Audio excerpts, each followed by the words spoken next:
Mama neng. Who the meze? Mama neng. Ohafia, mama neng. Amogudu, mama neng wo. Amen. I call my boy. Moguda up. So I'll hand over this to the right person. You know, my lady, you might have Ohafia as well. I saw Boji. I will tell you many 4G. So actually hand over to MC Rugged Man.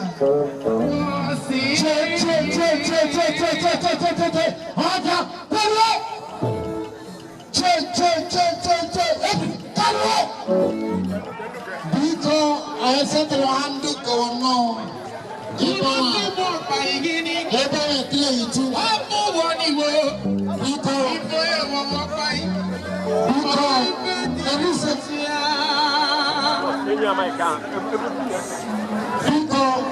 Let us have time here.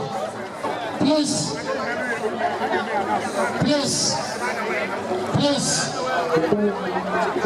This presentation, after that we go straight to the Kola now, please, so that you don't want to shave up,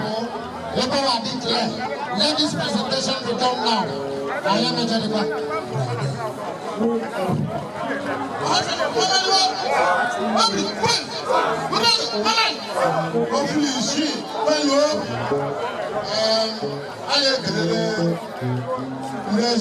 Ohafia.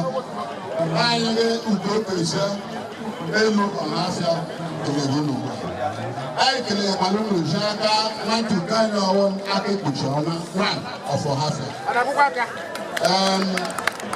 Look, guys, I want you there.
Because I don't get your one. People, Chidi. I never recognize Chidi too much. Chidi Kalabo. I get maybe way. How Papa Sa, how many there? Or one after the other. Chidi, I don't think I can that.